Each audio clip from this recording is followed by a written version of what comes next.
Hello friends. स्वागत है आपका फ्यूचर स्टोइक में, जहां हम बात करते हैं एक ऐसी सोच की जो तूफानों में भी हिलती नहीं। अगर जिंदगी बार बार आपको तोड़ रही है, तो यहां आपको मिलेंगे वो विचार, वो रणनीतियां और वो मानसिक शक्ति जो आपको अटूट बनाएगी। यह चैनल है उनके लिए जो चुपचाप बदलना जानते हैं, जो शांति में ताकत ढूंढते हैं और जो दुनिया को बिना बोले जीतना चाहते हैं। आत्मविश्वास वह शक्ति है जो एक साधारण इंसान को असाधारण बना देती है। लेकिन दुख की बात यह है कि बहुत से लोग यह जाने बिना अपनी ही कुछ आदतों के कारण अपने आत्मविश्वास। नंबर एक, खुद की तुलना दूसरों से करना। आप रोज सुबह उठते हैं, फोन उठाते हैं, सोशल मीडिया खोलते हैं और सबसे पहले जो चीज आप देखते हैं वो होती है किसी की सफलता, किसी की सुंदरता या फिर उनकी जिंदगी की चकाचौंध। यहीं से आत्मविश्वास की हत्या शुरू हो जाती है। तुलना एक ऐसी मानसिक बीमारी है जो आपकी सारी ऊर्जा को चूस लेती है। जब आप खुद की तुलना किसी और से करते हैं, तो आप ये मान लेते हैं कि आप कम हैं, आप पिछड़ गए हैं और आप उतने काबिल नहीं हैं। पर क्या आपने कभी सोचा है कि आप उस इंसान की जिंदगी का सिर्फ एक पल देख रहे हैं और उस एक पल को देखकर आप अपनी पूरी जिंदगी को नाकाम घोषित कर देते हैं? तुलना का यह खेल एक ऐसा दलदल है जिसमें आप जितना खुद को धकेलेंगे, उतना ही गहराई में गिरते जाएंगे। हर इंसान की यात्रा अलग होती है। किसी ने 20 साल में कामयाबी पाई, तो कोई 40 की उम्र में चमका। इसका मतलब ये नहीं कि आप असफल हैं, बल्कि ये दर्शाता है कि आपकी राह अलग है और आपको भी बस अपने समय का इंतजार करना है। तुलना से सिर्फ जलन नहीं आती, बल्कि आत्मसंदेह भी पैदा होता है। आप खुद को कम आंकने लगते हैं और यही सोच धीरे धीरे आपकी आत्मा को खोखला कर देती है। आप फैसले लेने से डरने लगते हैं और एक समय ऐसा आता है जब आप खुद को ही नहीं पहचान पाते। इसलिए अगली बार जब आप किसी और की कामयाबी देखें, तो उसे प्रेरणा बनाएं, तुलना नहीं।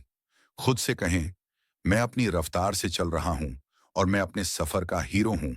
याद रखिए, आत्मविश्वास का पहला स्तंभ है स्वीकृति।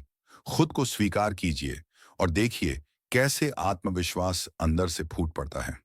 नंबर दो, हर किसी को खुश करने की कोशिश। यह सबसे आम लेकिन सबसे खतरनाक आदतों में से एक है जो आपके आत्मविश्वास को गुपचुप तरीके से खत्म कर देती है। हर किसी को खुश करने की कोशिश। जब आप हर समय यह सोचते रहते हैं कि लोग क्या सोचेंगे, लोग क्या महसूस करेंगे, कहीं मैं किसी को नाराज तो नहीं कर रहा, तब आप अपनी पहचान को खोने लगते हैं। हर किसी को खुश करना असंभव है। आप चाहे कितनी भी मेहनत कर लें, हर इंसान की पसंद, अपेक्षाएं और मानसिकता अलग होती है।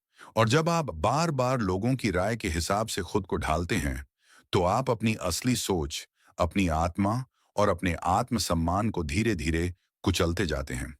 आप दूसरों की जरूरतें पूरी करने में इतने व्यस्त हो जाते हैं कि खुद की जरूरतें कहीं खो जाती हैं। इस आदत की सबसे खतरनाक बात यह है कि यह आपको नन कहने से रोकती है। आप हर बार हां कह देते हैं, सिर्फ इसलिए कि लोग आपको पसंद करें, आपकी तारीफ करें। और जब आप ऐसा करते हैं, तो आप खुद को धोखा दे रहे होते हैं। धीरे धीरे आप महसूस करने लगते हैं कि आपकी मर्जी, आपकी सोच, आपके इमोशन सब दूसरे लोगों के हाथों में है। असली आत्मविश्वास तब पैदा होता है जब आप यह कह पाते हैं कि मुझे सबको खुश करने की जरूरत नहीं है, मुझे खुद को सच के साथ जीना है।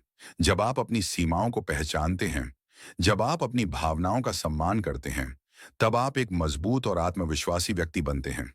याद रखिए, लोग आपकी अच्छाई की कद्र तभी करते हैं जब आप अपनी गरिमा बनाए रखते हैं। जो खुद को खोकर दूसरों को खुश करता है, उसे कोई नहीं पूछता। लेकिन जो खुद की इज्जत करता है, वही असल में सबसे प्रभावशाली होता है। नंबर तीन, बार बार माफी मांगना। सॉरी, माफ कीजिए, गलती हो गई। क्या आप दिन में कई बार ये शब्द बोलते हैं, भले ही आपकी कोई गलती ना हो? अगर हाँ, तो ये एक गंभीर संकेत है कि आपका आत्मविश्वास गहरे संकट में है। बार बार माफी मांगना सिर्फ एक आदत नहीं, यह अपने भीतर की हीन भावना की अभिव्यक्ति है। जब आप हर छोटी बात पर माफी मांगते हैं, तो आप अनजाने में दूसरों को यह बता रहे होते हैं कि आप खुद को कमतर मानते हैं। ये आदत दूसरों को यह इजाजत देती है कि वे आपको दबा सकते हैं, आपको नजरअंदाज कर सकते हैं और आपको अपनी इच्छा से नियंत्रित कर सकते हैं। आप हर बात में खुद को दोषी मानने लगते हैं और धीरे धीरे आपका आत्मसम्मान खत्म होने लगता है। ऐसे कई लोग होते हैं जो यह सोचते हैं कि बार बार माफी मांगने से वे विनम्र और अच्छे इंसान समझे जाएंगे। पर सच ये है कि बार बार माफी मांगने से आप कमजोर दिखते हैं और लोग आपको गंभीरता से लेना बंद कर देते हैं। इससे आपकी राय की अहमियत घटती है और आप एक पीपल प्लीजर बन जाते हैं। सच्चा आत्मविश्वास तब आता है जब आप सही और गलत में फर्क समझते हैं।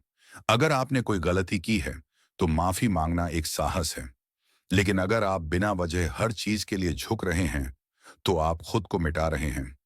माफी मांगना तब जरूरी है जब आपने किसी को सच में चोट पहुंचाई हो, लेकिन अगर कोई आपको अपनी गलती का भी बोझ दे रहा है तो वहां माफी नहीं बल्कि आत्मसम्मान की जरूरत है। खुद से कहें, मैं क्षमाशील हूं लेकिन मैं कमजोर नहीं हूं।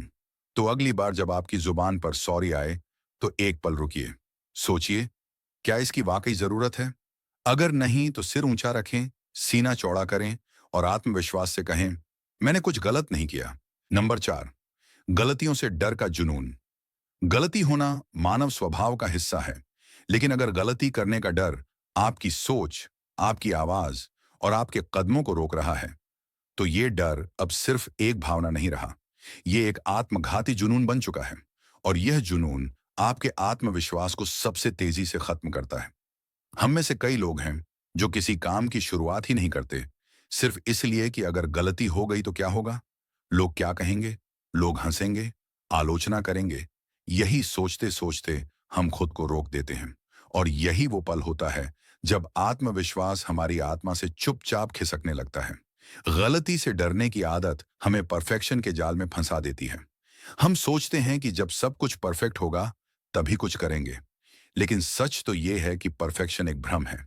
जो लोग सफल होते हैं वे गलती करने से नहीं डरते, बल्कि हर गलती से कुछ सीखते हैं।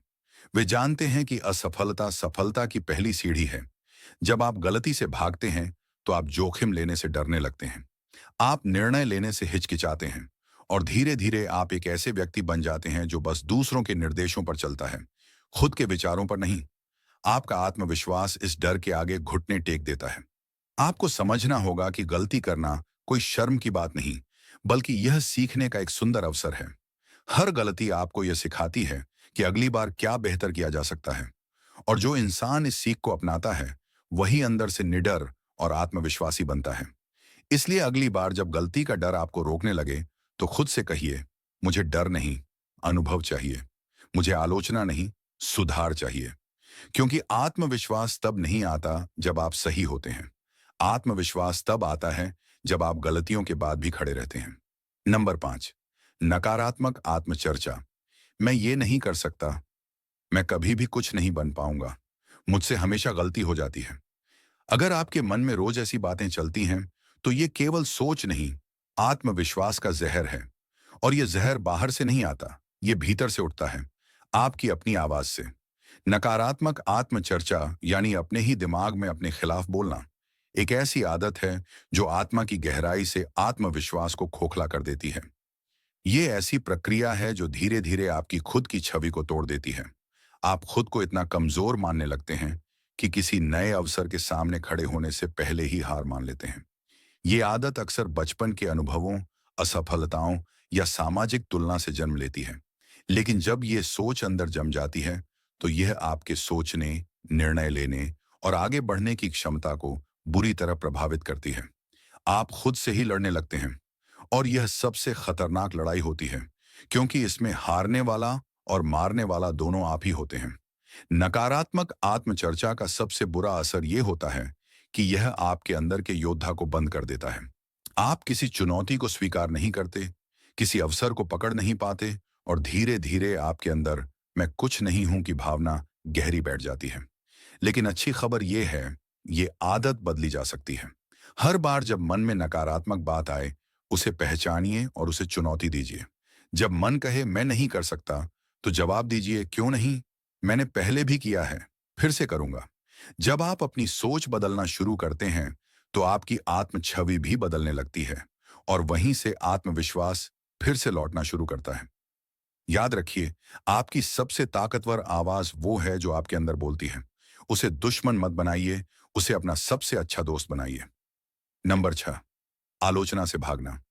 अगर किसी ने कुछ कह दिया तो, अगर मेरी बेइज्जती हो गई तो, मैं आलोचना बर्दाश्त नहीं कर सकता। अगर यह सोच आपके मन में बार बार आती है, तो यकीन मानिए, आप अपने आत्मविश्वास को खुद ही हर दिन कमजोर कर रहे हैं। आलोचना से डरना, यानी अपने विकास से डरना। जब आप आलोचना से भागते हैं, तो आप सीखने से भी भागते हैं। आप सिर्फ उन जगहों पर जाना चाहते हैं जहां सब तालियां बजाएं, कोई उंगली ना उठाए। लेकिन जीवन एक मंच नहीं है जहां सब दर्शक आपकी तारीफ करेंगे। यह एक अखाड़ा है जहां आलोचना ही आपको मजबूत बनाती है। आलोचना से डरने वाला इंसान धीरे धीरे कंफर्ट जोन में सड़ने लगता है। वह किसी भी चुनौती से दूर भागता है, कोई नया प्रयास नहीं करता, सिर्फ इसलिए कि कहीं कोई नकारात्मक टिप्पणी न कर दे। और यही डर धीरे धीरे आत्मविश्वास की जड़ें काट देता है। सच्चाई यह है कि आलोचना से भागने की जरूरत नहीं, बल्कि उसे समझने और फिल्टर करने की जरूरत है। हर आलोचना गलत नहीं होती। कुछ आलोचना आपकी कमजोरियों को उजागर करती है ताकि आप उन्हें सुधार सकें। और कुछ आलोचना सिर्फ दूसरों की कुंठा होती है, जिसे नजरअंदाज करना ही बेहतर होता है। आत्मविश्वास तब आता है जब आप यह तय कर लेते हैं कि आप दूसरों की राय से परे जाकर अपनी सच्चाई को पहचानेंगे।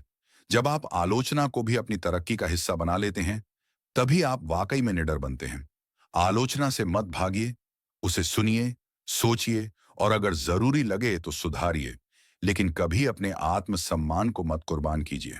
याद रखिए, जिस पेड़ पर सबसे ज्यादा फल होते हैं, उसी पर सबसे ज्यादा पत्थर भी पड़ते हैं। अगर आप आलोचना झेल रहे हैं, तो इसका मतलब है आप कुछ कर रहे हैं। और जो कुछ करता है, वही आत्मविश्वास के शिखर तक पहुंचता है। नंबर 7, दूसरों की मान्यता पर निर्भर रहना। क्या आप तब तक अच्छा महसूस नहीं करते जब तक कोई आपको यह ना कह दे कि तुमने अच्छा किया? क्या आपकी खुशी, आपकी आत्मसंतुष्टि और आत्मसम्मान इस बात पर निर्भर करता है कि लोग आपको कितना सराहते हैं? अगर हाँ, तो यह आदत आपकी आत्मा की स्वतंत्रता को छीन रही है और आपके आत्मविश्वास को गला रही है। दूसरों की मान्यता पर जीने का मतलब है खुद के अंदर उस मूल्य को न देख पाना जो आपके पास पहले से मौजूद है। आप तब तक खुद को सफल नहीं मानते जब तक कोई और आपको सक्सेसफुल कहना दे।